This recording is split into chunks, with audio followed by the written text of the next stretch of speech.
Hello friends, എല്ലാവർക്കും വരുണിന്റെയും രാധികയുടെയും second part കഥയിലേക്ക് സ്വാഗതം. രാധികയും കൂട്ടി മുത്തശ്ശിയും യശോദയും വീട്ടിൽ വന്നതിന് ശേഷം രാധികയെ വഴക്ക് പറയുകയാണ്. മുത്തശ്ശി രാധിക ഒരുപാട് വഴക്ക് പറയുന്നുണ്ട്. നീയാണെങ്കിൽ നിന്റെ അച്ഛനെ വേദനിപ്പിക്കത്തില്ലെന്നല്ലേ പറഞ്ഞത്, എന്നിട്ട് അവൾ എന്റെ മകന്റെ ജീവൻ എടുക്കാൻ തന്നെയല്ലേ ശ്രമിച്ചതെന്നൊക്കെ പറഞ്ഞ് മുത്തശ്ശി ബഹളം വെക്കുന്നുണ്ട്. മുത്തശ്ശി രാധികയെ അടിക്കുന്നുണ്ട്. യശോദയോടും പറയുന്നുണ്ട്, നീ പാല് കൊടുത്ത ഇവൾ തന്നെ നിന്നെ ചതിച്ചത് കണ്ടില്ല, ഞാൻ എത്ര തവണ നിന്നോട് പറഞ്ഞതാണെന്നൊക്കെ പറയുന്നു.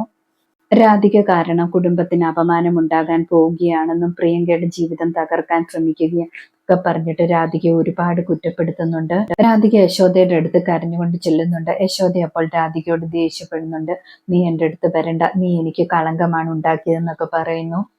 വരുണും രാധികയും കാറിൽ പോയിക്കൊണ്ടിരിക്കുന്ന സമയത്ത് വരുൺ മനസ്സിൽ വിചാരിക്കുന്നുണ്ട്, രാധികയാണെങ്കിൽ ഈ വിവാഹത്തിന് സമ്മതിക്കാതിരുന്നത് എന്നോടുള്ള സ്നേഹം കൊണ്ട് മാത്രമാണ്. അവള് കഴുത്തിലെ താലി സൂക്ഷിച്ചു വെച്ചിട്ടുണ്ട്. ഞാൻ എപ്പോഴെങ്കിലും അവളെ കൂട്ടിയിട്ട് പോകുമെന്നുള്ള വിശ്വാസം കൊണ്ട് മാത്രമാണ്.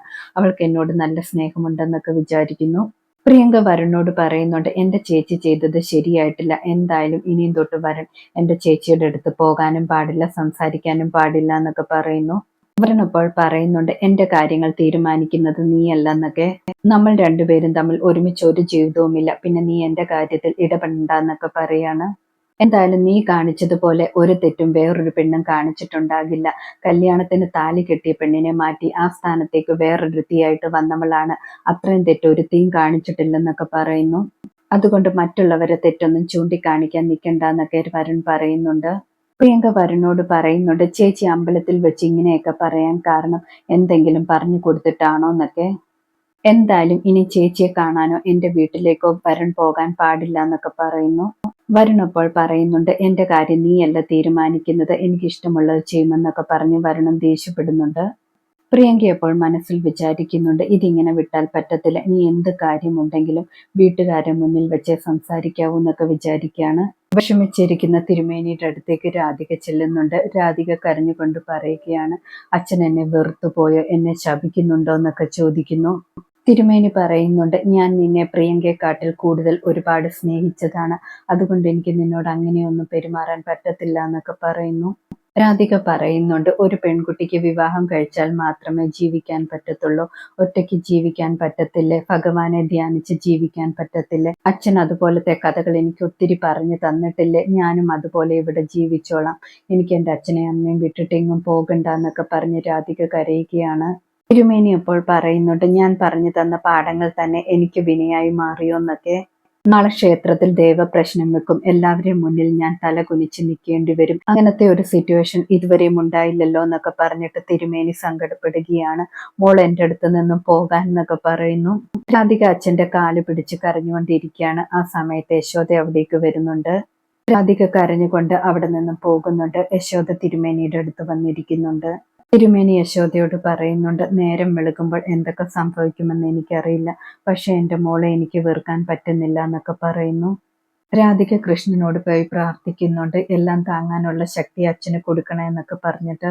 എന്റെ ജീവൻ വേണമെങ്കിലും എടുത്തോളൂ എന്നൊക്കെ പറഞ്ഞ് പ്രാർത്ഥിക്കുന്നുണ്ട്. അടുത്ത ദിവസം രാവിലെ കണിമംഗലത്ത് രാധികയുടെ കാര്യം എല്ലാവരും സംസാരിക്കുകയാണ്. വരുണിന്റെ അച്ഛനും മുത്തശ്ശിയും അമ്മയുമാണ് രാധികയുടെ കാര്യം സംസാരിക്കുന്നത്.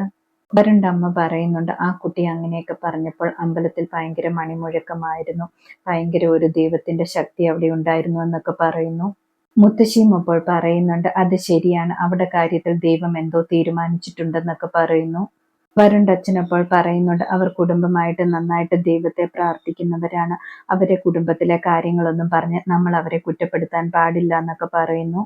മുത്തശ്ശിയും പറയുന്നുണ്ട്, അത് ശരിയാണ്, എന്തായാലും ഉർവശിയോടും കൽപ്പനയോടും ആ കാര്യം ഒന്ന് സൂചിപ്പിച്ചേക്കണമെന്നൊക്കെ പറയുന്നു.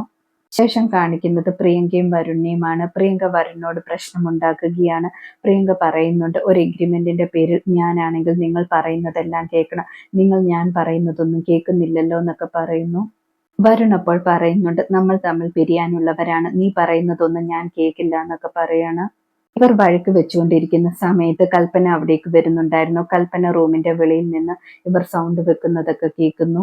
പ്രിയങ്ക വരുണിനോട് പറയാണ്, എന്റെ ചേച്ചിയെ കാണാനോ സംസാരിക്കാനോ ആ വീട്ടിൽ പോകാനോ പാടില്ല എന്നൊക്കെ.